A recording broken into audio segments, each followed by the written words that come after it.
Voilà. Coucou. Me voilou. Hop là, je me mets en face de la lumière, voilà. Hop, on va peut-être augmenter un peu. Voilà. Bienvenue donc dans mon petit coin informatique. Mon petit coin informatique pour ma nouvelle vidéo qui se fait donc très sombre. Vous voyez, je suis carrément dans le noir dans mon appartement. J'ai juste la lumière donc, de ce fameux cercle lumineux. Hein, pour vous parler de deux, trois petites choses. Voilà. Voilà. Pour qu'ensuite je puisse mettre en ligne cette vidéo. Alors, qu'est-ce que j'ai comme info à vous donner? Eh ben, c'est juste une info, c'est ça. La boîte. Et c'est pas n'importe quelle boîte. C'est la boîte qui est sur le réseau Orange. Sur le réseau internet d'Orange. Voilà. Et c'est donc une boîte qui s'appelle la boîte Sosh. Et pourquoi je vous montre cette boîte? Parce qu'en fait dedans il y a la box. Voilà. Donc cette box va me servir à me connecter à internet. Mais vous me dites, et en ce moment t'as quoi en ce moment? Ben, en ce moment je suis encore chez Free pendant encore quelques jours. Voilà. Donc j'ai encore accès à internet mais chez Free. Et hop là, pardon. Voilà, désolé. J'ai fait tomber la... Parce que pour que ça marche sur la fibre optique, il faut un adaptateur. Voilà. Fourni avec la boîte. J'ai donc décidé, bien sûr, de payer moins cher la connexion à internet. Ça veut dire que j'ai carrément laissé tomber la télé par internet. Toutes les chaînes qu'on n'a pas accès sur la TNT, je vais donc les supprimer. Voilà, je vais supprimer cette option. Supprimer l'option télé sur internet, en sachant que bien sûr que je peux toujours revenir, mais dans un an. Voilà. Voilà. Cette année, j'ai décidé de faire des économies. Ça va être des économies sur internet. Ça veut dire que pendant un an, j'ai quasiment payé 30 € par mois pour l'internet. Là, d'un seul coup, boum, dès la semaine prochaine, je diminue ma dépense internet de moitié. 15 € par mois pendant 12 mois. Avec Sosh. Voilà. Ah, la fameuse pub que vous connaissez bien. À l'époque, avec des choses de foot. Voilà, les choses de foot par exemple. Et là en ce moment, c'est plutôt avec deux petites marionnettes. Qui nous présentent donc les forfaits Sosh. Les forfaits pour le téléphone, bien sûr. Mais je vous rappelle qu'il existe également les offres pour internet. Fibre optique et ADSL, bien sûr. 15 €, donc c'est la promo actuellement disponible chez Sosh. Voilà, parce que nous, dans le Cantal, pour la fibre, on a le droit, on a le choix entre soit aller chez Orange, Free, ou la petite offre Orange avec Sosh. Voilà. L'offre moins chère avec Sosh. Voilà. Et vous avez sans doute remarqué, bien sûr, que bientôt je vais avoir un bureau ici, derrière moi. Pour le moment, j'ai juste un petit meuble informatique. Voilà. Le strict minimum pour le moment. Voilà. L'écran, les enceintes, le clavier avec la souris. Voilà. Et en bas, je vous rappelle, l'imprimante multifonction et l'unité centrale. Donc du coup, je vais avoir un bureau. Mais ça sera qu'à la fin du mois. Voilà. Voilà, les changements, donc ça va commencer déjà par un changement connexion internet avec Orange, donc avec Sosh, avec la boîte que je vous ai montée. avec un nouvel adaptateur, avec bien sûr un règlement 2 fois moins cher que chez Free. Donc voilà le petit changement de ce début du mois de juillet. Et d'ici la fin du mois de juillet, d'ici que je parte en vacances, dès le début du mois d'août, j'aurai de nouveaux meubles. Ici, dans le salon, avec bien sûr le bureau qui remplacera ce petit meuble en métal avec un support en verre sur le dessus.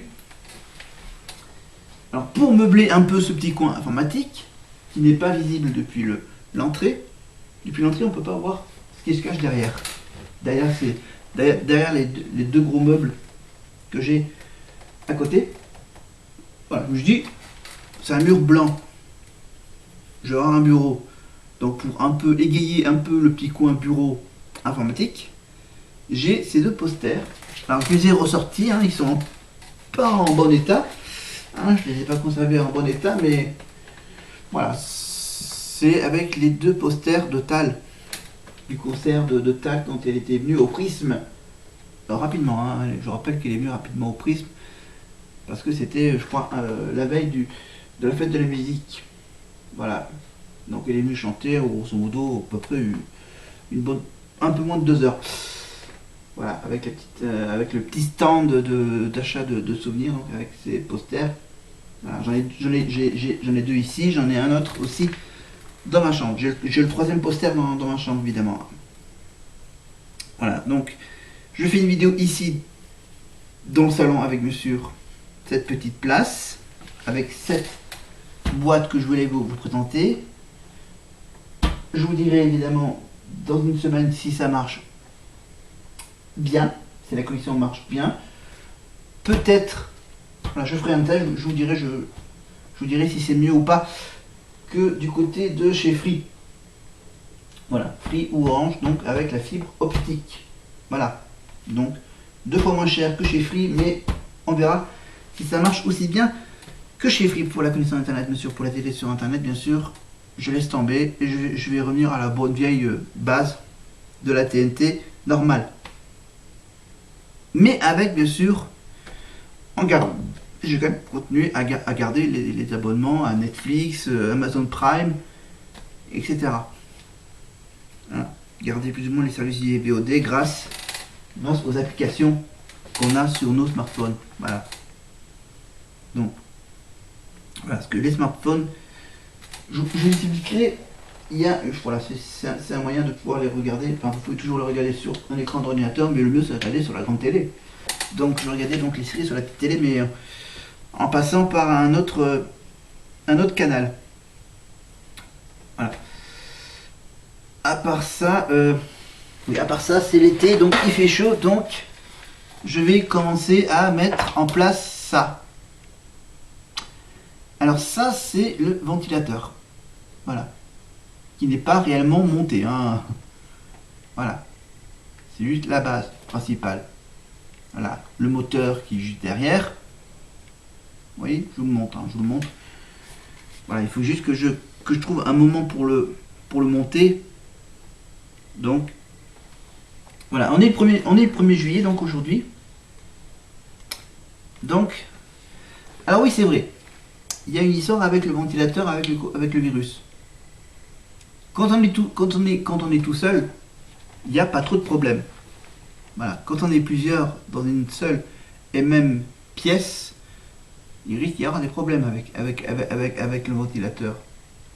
Tu postillonnes et les postillons vont se disperser dans toute la pièce.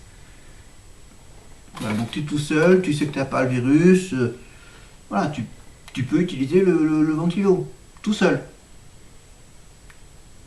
Tu fais rentrer quelqu'un dans ton appartement, tu fais pas marcher le ventilo, non. Non, parce que sinon tu risques de choper peut-être le virus de ton copain. Voilà. Voilà, donc ça veut dire que malheureusement, voilà, c'est un conseil que je vous donne, bien sûr, si vous êtes tout seul, vous pouvez le faire, hein, le ventilateur, parce que c'est terrible quand on a chaud. Mais voilà. Donc je vais pas tarder à le mettre en place, mon ventilo pour cet été. Et cet été, donc, il va y avoir plein de trucs. Voilà. J'ai pas eu trop le temps de m'intéresser. Voilà, parce qu'aujourd'hui, j'ai travaillé quasiment toute la journée. Donc, j'ai téléchargé, en attendant que le Tour de France arrive au mois de septembre, j'ai donc téléchargé sur mon smartphone l'application, le jeu du Tour de France. Voilà, j'ai même aussi téléchargé l'application Tour de France. Voilà, vous pouvez déjà le télécharger, parce que normalement, on doit le télécharger en ce moment. On doit le consulter en ce moment, l'application Tour de France. Voilà, donc là, j'ouvre l'application Tour de France. Voilà, avec un tout petit peu de pub. Voilà, pour le moment, tu peux pas consulter. Voilà, si tu peux juste voir le parcours du Tour de France 2020. Voilà, tu as juste le droit d'avoir la fameuse carte qu'on a vue, bien sûr, qu'on a vue donc au mois d'octobre quand le Tour de France a été présenté devant la France entière avec le grand départ à Nice, hein, après Florence 1977-1979, Nice en 81, Saint-Sébastien en 92, Monaco en 2009 et Porto Vecchio en 2013 en Corse. Le Tour de France s'élancera pour la 7e fois du Grand Sud en 2020 et fait son retour à Nice. Les deux premières étapes de la 107e édition proposent deux défis opposés, avec un parcours taillé pour les sprinteurs en ouverture, puis dès le lendemain un festival d'escalade qui mettra à l'honneur les meilleurs grimpeurs du peloton. Voilà. Et ça sera, je vous rappelle, les dates. Alors attends, les dates. Au mois de septembre, voilà, fin août, début septembre. Voilà, donc hop, je vais à l'accueil. Et en attendant, vous pouvez consulter les classements. Vous pouvez retrouver sur l'application les étapes du Tour de France de l'année dernière. Voilà, vous pouvez retrouver donc les étapes de l'année dernière. Voilà, de Bruxelles à Bruxelles. Voilà, avec à chaque fois un résumé. Ah oui, le Race Center, ça ne marche pas, mais il y a juste le résumé de l'étape. Et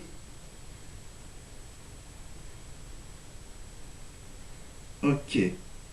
Donc voilà, vous avez droit à un petit résumé de l'étape avec les classements.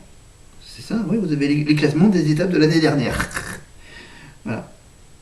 Et puis j'ai bien sûr l'application, le jeu du Tour de France, hein, l'application le jeu officiel du Tour de France, avec bien sûr une licence officielle. Voilà, le tour.fr, évidemment, si vous voulez plus d'infos, ou le compte Twitter du Tour, @le Tour. Voilà, donc. Voilà, et c'est un jeu que j'ai déjà commencé à jouer. Voilà, où tu dois gérer une équipe de cyclistes et tu les fais courir dans les plus grandes courses du monde. Là, j'ai commencé, toi, tu commences normalement la saison par faire, par exemple, le Paris-Roubaix. Là, j'ai fait quoi? Non, j'ai fait le Paris-Nice. Ouais, j'ai fait le Paris-Nice de l'année dernière. Et, hop, voilà. Alors, ma carrière, j'ai fait quoi? Ah ouais, j'ai fait le Dessert Tour 2019. Voilà, Paris-Nice 2019, Tour de France 2019. Après, vous avez les autres courses, hein, vous pouvez jouer aux autres courses, la Flèche Wallonne. Après, dans l'ordre, donc, il y a Liège-Bastogne-Liège, Paris-Roubaix, Tour d'Italie, Critérium du Dauphiné, Tour du Yorkshire. En Amérique, la Norvège, la Vuelta. En Espagne, le Tour de Californie, le Tour de l'Avenir, le Tour d'Australie, le Tour de Suisse, le Tour de Roumanie, le Tour de Malaisie, la Grande-Bretagne, la Belgique, la Pologne. Et la dernière que j'ai, c'est le Tour d'Allemagne. Voilà, toutes les courses de 2019. Donc vous les jouez dans ce petit jeu. Sympathique petit jeu, tu gères une équipe. Donc voilà, hop, j'ai fait. Voilà, tu fais entraîner des coureurs. et tu améliores leur vélo. Voilà, et aussi tu améliores un peu les actions, voilà, les actions qui sont, par exemple, tu peux créer une échappée, voilà, tu fais le train, hein, tu fais tourner un peu l'équipe, façon tchou le petit train. Ensuite vous avez bien sûr en relais, évidemment, vous avez bien sûr la zone de ravitaillement, vous pouvez bien sûr rattraper l'échappée, prendre l'aspiration, sprinter ou encore attendre. Voilà. Après, tu as tout le côté alors, tu as le personnel de l'équipe, mais ça, c'est quand tu as beaucoup de niveaux. Voilà, tu peux aussi voir un peu l'histoire de la météo, soleil, pluie. Voilà, tu peux aussi jouer avec la météo, avec les entraînements, avec les vélos. Hop, qu'est-ce que tu peux faire aussi? Voilà, tu peux faire des courses en un contre un, avec donc une équipe contre une autre équipe. Voilà, vous avez également plein d'autres petits trucs. Sympa. Hop là. Alors, hop, t'as un petit bonus gratuit, évidemment, en lançant la petite roue. Voilà. Pardon.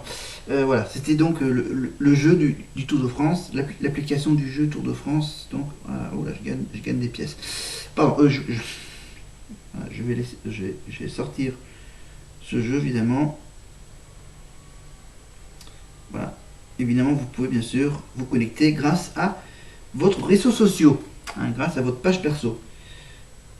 Voilà, c'est le nouveau jeu que je teste, donc le jeu Tour de France sur téléphone portable.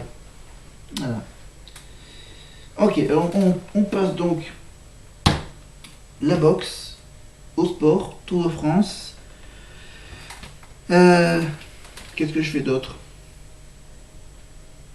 Ah, les élections. Oui, faire un petit point élection.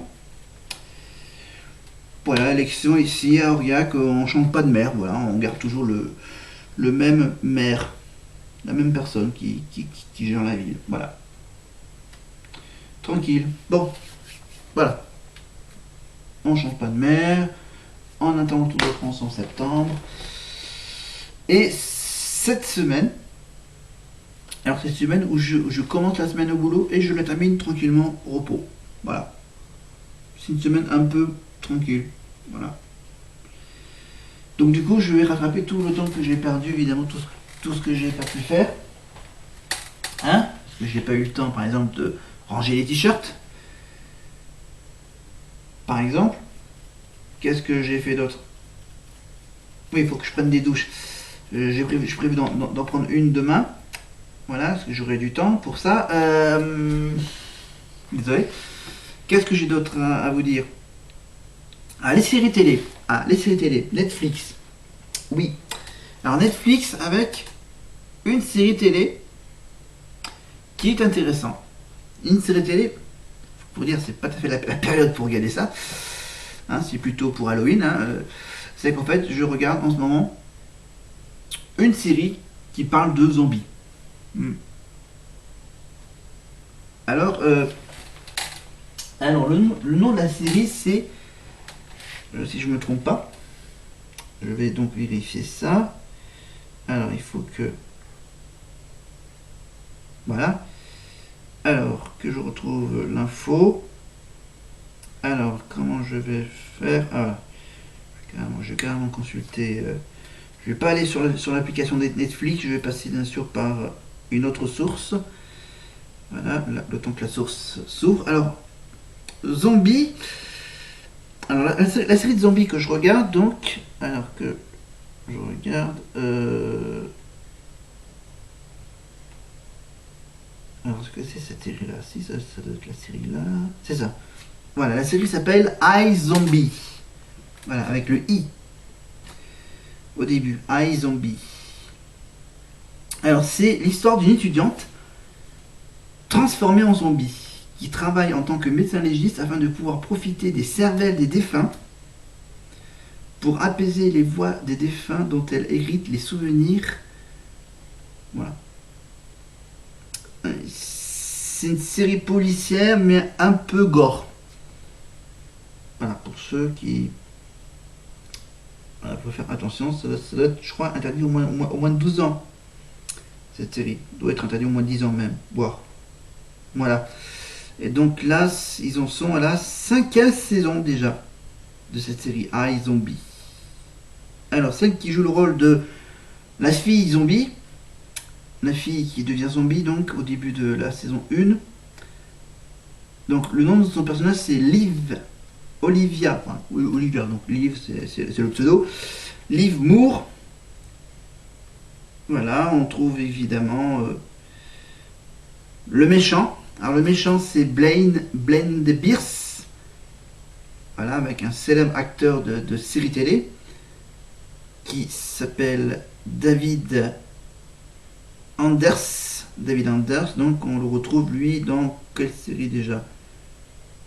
Ah oui, Once Upon a Time, dans la série des vampires, Esprit criminel, les experts, enfin il joue dans plein de séries, donc on le retrouve dans cette série de zombies, dans le rôle du méchant.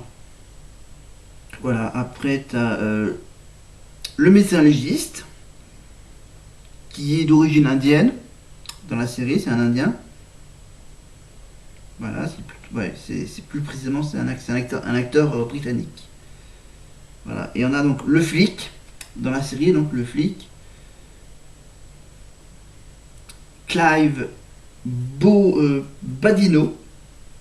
Voilà, donc on a donc Liv qui aide qui aide la police grâce au légiste de découvrir qui a tué la personne. Voilà, faut comprendre la série. Mais bon, le fil rouge, c'est l'histoire des zombies. Un clan de zombies qui veulent envahir la ville de Détroit. Et donc, alors je regarde des infos. Ok. Ok.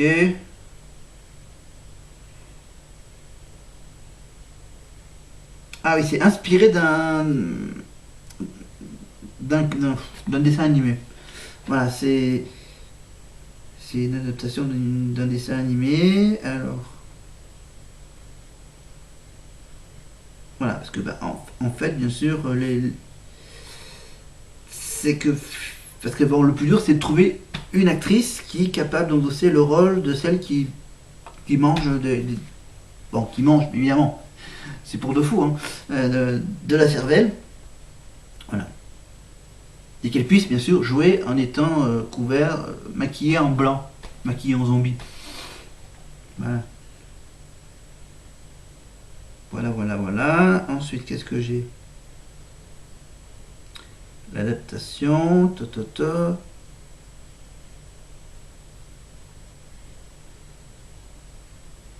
Oh, attends.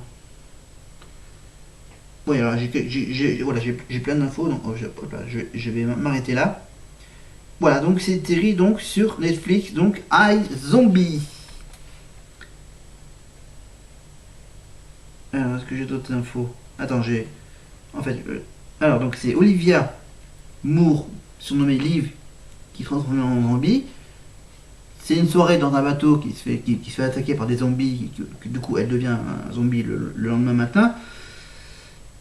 Et là, bien sûr les zombies, donc elles bouffent du cerveau. Des cerveaux des personnes. Alors, voilà, donc elle travaille en tant que médecin légiste afin de pouvoir profiter du festin que représente pour elle les cervelles des défunts. À chaque bouchée, elle hérite des souvenirs de la personne, voire même de la personnalité de la personne. Voilà. Elle devient quelqu'un d'autre en fait. Mais en étant elle-même. Cherchant désespérément un sens à sa vie, elle se rend compte qu'avec l'aide du détective, elle peut résoudre les affaires de meurtre et calmer ainsi les voix qui la tourmentent dans sa tête. Et oui. Et là, du coup, elle essaye de trouver une solution pour redevenir humaine. Voilà.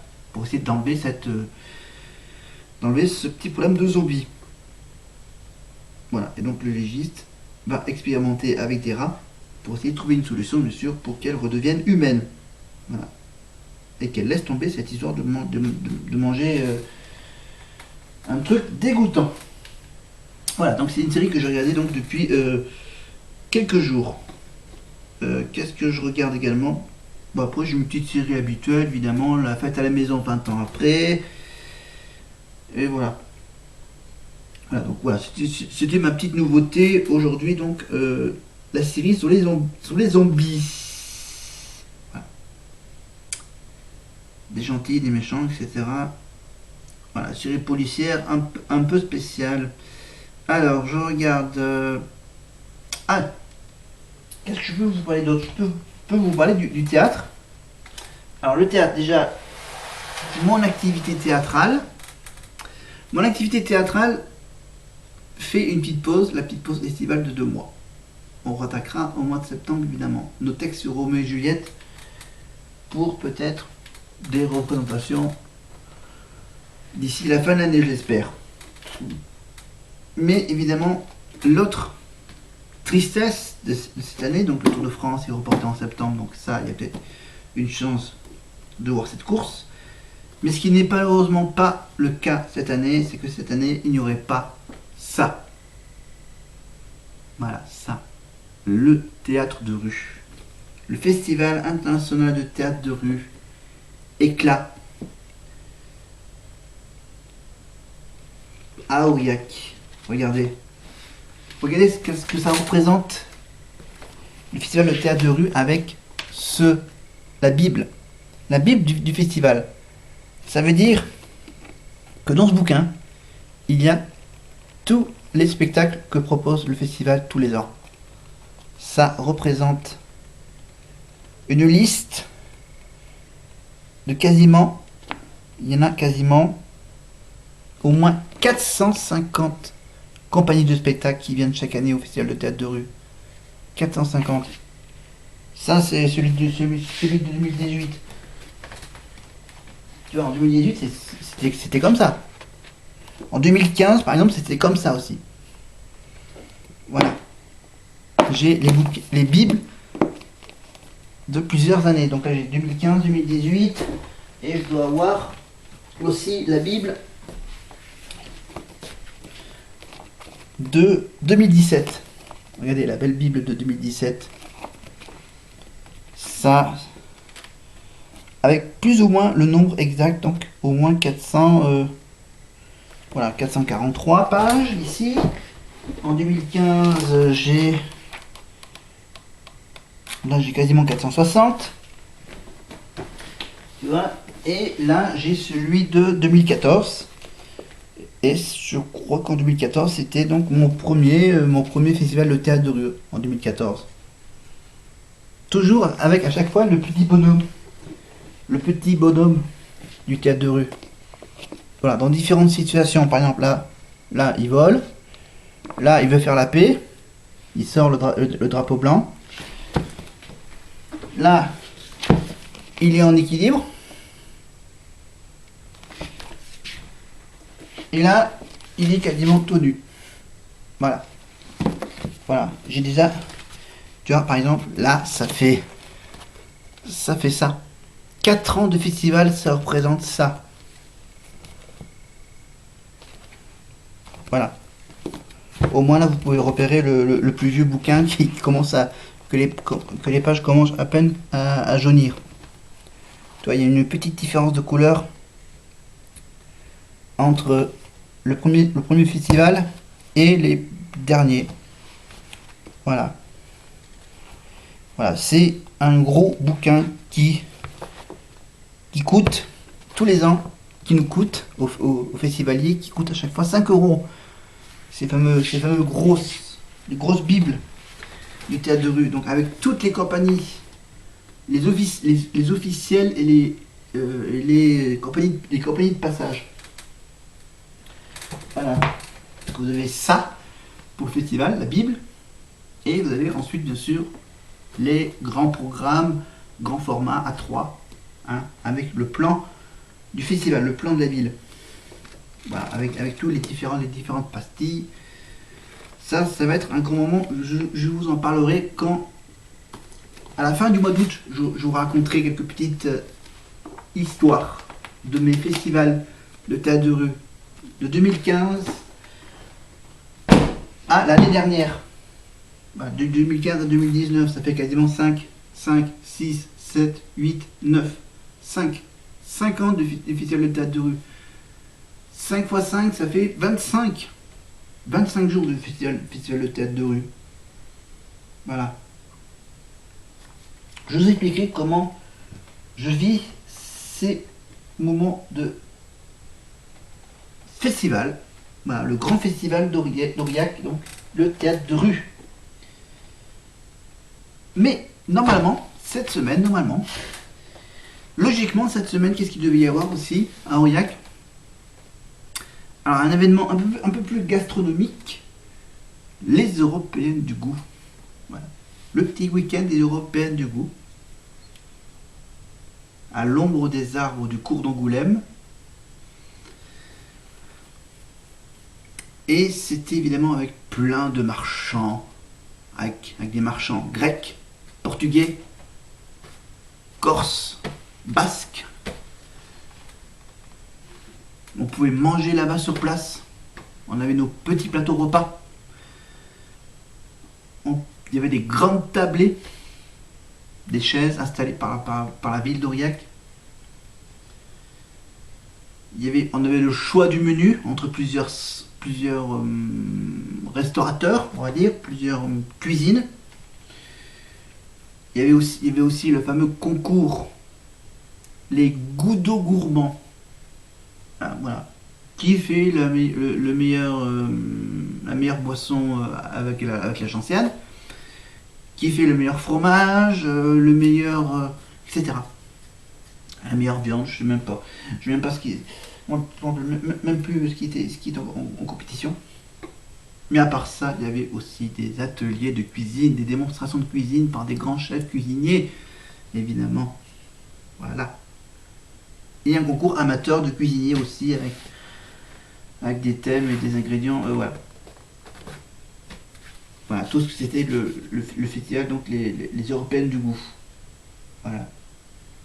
Les Européennes du goût. Après, vous avez bien sûr le 14 juillet avec le feu d'artifice, le bal musette, hein, le petit bal, le bal du 14 juillet. Et après, au mois de juillet, vous avez également les petites activités, les berges de la Jordan, avec du kayak, du pédalo, je crois, parcours dans les arbres. Voilà, vous avez aussi le Festi Jump. Voilà, festival un peu musical de l'été. Et ensuite, vous avez bien sûr le théâtre de rue. Voilà. En gros, les gros événements de cet été qui ont été annulés, évidemment. Donc au mois d'août, je reviendrai surtout sur mes années théâtre de rue. Voilà, ça sera fin août. Je vous parlerai ça quand ça sera les dates initialement prévues. Voilà, je ferai ça, mais évidemment. Donc je raconterai bien sûr pendant les 5 jours de la semaine, fin août. Je raconterai bien sûr chaque jour une année. Plein de petites anecdotes que je préparerai ça, évidemment, avant de vous le présenter. Mais à part ça, qu'est-ce que j'ai d'autre à vous raconter pendant ce mois de juillet? Qu'est-ce que je vais vous raconter pendant ce mois de juillet? Ce mois de juillet, je vais vous raconter une histoire, une aventure. Alors, que je regarde si c'est ça. Voilà, c'est là. Voilà, j'ouvre l'application.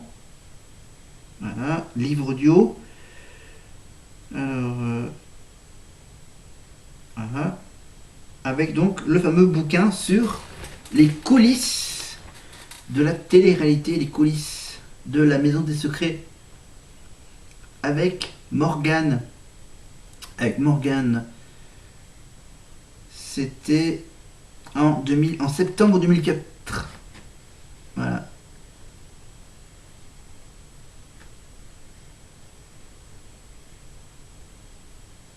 Non, c'était en 2005, parce que c'était... Voilà, donc... Il y a tout le prologue du bouquin. mettre dans le bouquin. Voilà, c'est... Non. Non, ça va être trop dur. Ça va être trop dur à lire. Voilà, je verrai. Je vais encore y réfléchir à cette idée. Sur les coulisses de la maison des secrets, mais bon. Je vais peut-être pas tout vous dire. Je vais donc préparer ça. Évidemment, également, ce mois-ci, préparer ces petites séquences nostalgiques de la télé-réalité. Autre chose, voilà, la météo, les grosses chaleurs. Maintenant, la saison de vacances. Alors, attends. Je peux pas afficher l'heure. Ah, si. Ok. Voilà, j'ai parlé donc de ma nouvelle collection internet, du théâtre de rue, de la chaleur avec la petite solution du ventilateur, le théâtre qui fait une petite pause. Qu'est-ce que je peux vous montrer aussi d'intéressant? Voilà, au niveau de mon petit régime, ça va doucement, tranquillement. Voilà donc. Mais mon petit bonus par rapport à la dernière vidéo où c'était blanc, le mur, maintenant je l'ai décoré avec ces deux posters de Tal. Maintenant je vais donc préparer donc la prochaine vidéo de demain, où je vais vous montrer évidemment la place que j'ai réservée à mon deuxième petit meuble que je vais recevoir gratuitement d'ici la fin du mois. Ça sera évidemment l'emplacement de mon deuxième placard en bois, que je vous montrerai évidemment où je le mettrai. Voilà. Après, j'ai deux autres meubles, mais là, c'est pas sûr pour deux autres meubles, mais les deux meubles principaux, le bureau et le deuxième placard, qui est pas complètement sûr, parce que bien sûr les dimensions que j'ai prises, ça veut dire que hop, je reprends, que j'ai noté donc les dimensions qu'il peut y avoir pour mon placard. 1,20 m de long maximum. Pour le bureau, ça sera 1,43 m de long derrière moi. Voilà, j'essaye aussi de trouver d'autres petites idées. Voilà. Pour un peu meubler ce petit coin, pour un peu décorer ce petit coin avec bien sûr mon drapeau du Stade Aurillacois, drapeau de supporter du Stade Aurillacois. Et tout ça, évidemment, quand ça rattaquera le rugby. Et donc les élections, pour les élections cette année, le taux d'abstention a été assez basse, malgré ce petit document, voilà, bleu, blanc, rouge, ce petit document, ce petit tract qui expliquait comment allait se passer le vote des élections, évidemment. Voilà. Tout savoir sur les élections municipales, ça veut dire qu'il y avait toutes les infos, ça veut dire les lieux où se sont déroulés les votes, selon le quartier où on habite, évidemment les secteurs. Voilà, quartier des Enfants Terribles, quartier de Belbec, Tivoli, Marmier, Canteloup, Ponity, Paul Doumer, Jordan, Frère Delmas, Cap Blanc, Hôtel de Ville, les Alouettes, etc. Donc pour ce deuxième tour, ça se passait pour certains endroits à l'extérieur, sous des petits chapiteaux. Voilà, pour éviter bien sûr les risques de contamination du coronavirus. Et donc il y avait aussi un espèce de petit schéma. Regardez, ce magnifique petit schéma qui nous expliquait bien sûr le parcours à suivre, le chemin à suivre et les gestes à faire. Voilà. Voilà. Qu'est-ce qu'il fallait faire? Bien sûr, on avait le gel hydroalcoolique à disposition à l'accueil et à la sortie, qu'il fallait respecter les 1 mètre minimum entre les électeurs, que le nettoyage est faite tout au long de la journée, bien sûr, des surfaces qui sont en contact avec les électeurs et qui aèrent régulièrement les locaux pour les votes qui se dérouleraient, bien sûr, dans des bâtiments. Voilà, l'émargement, bien sûr, pensez à apporter votre stylo à encre indélébile. Évidemment, le contrôle visuel, évidemment, de l'identité des votants. Évidemment, avec, bien sûr, l'affichage nécessaire des mesures sanitaires, des instructions.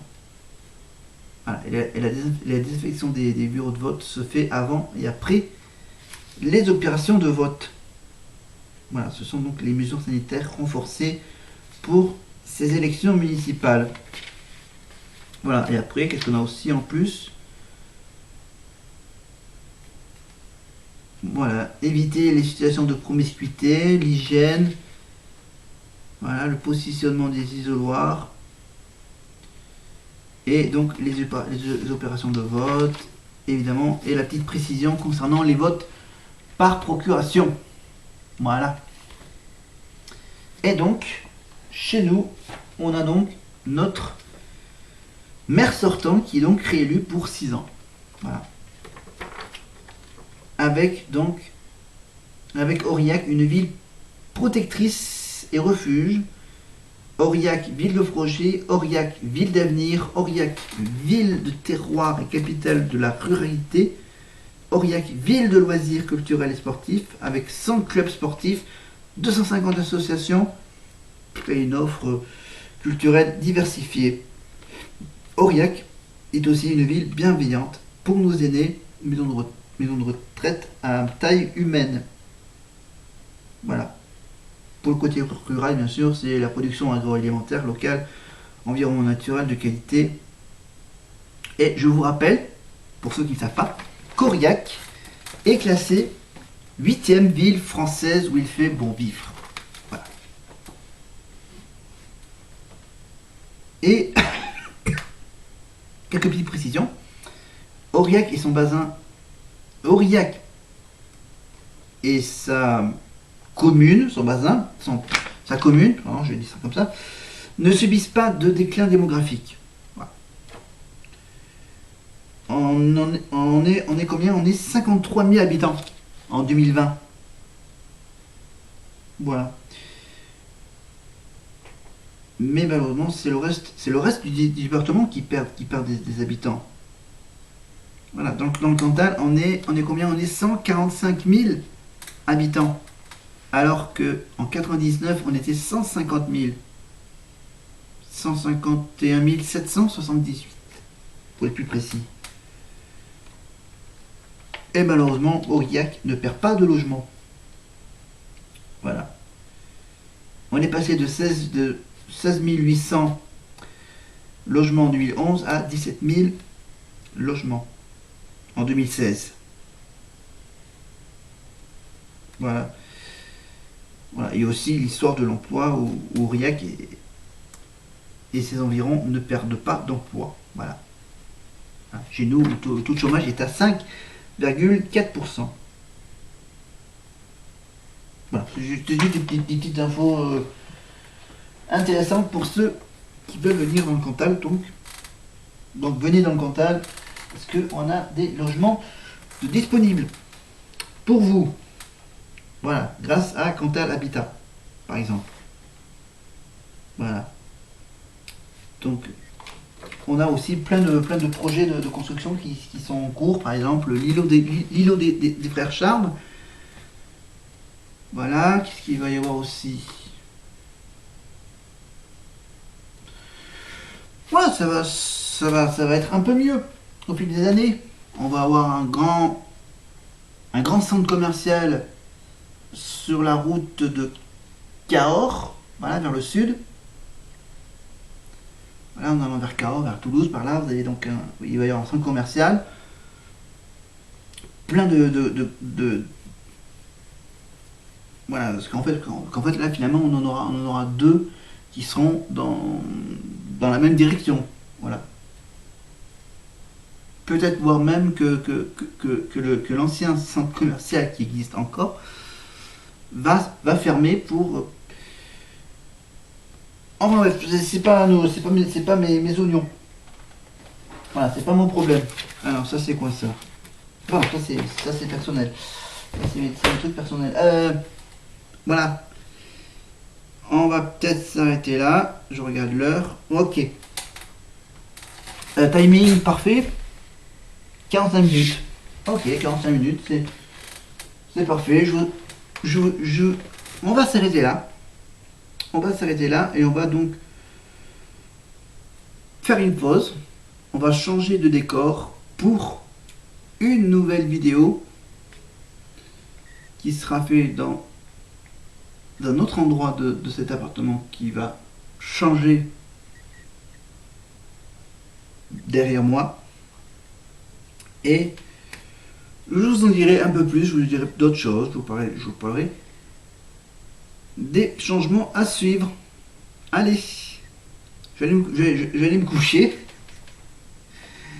Voilà, pour être en forme demain, pour bien attaquer ce petit week-end de repos très prolongé.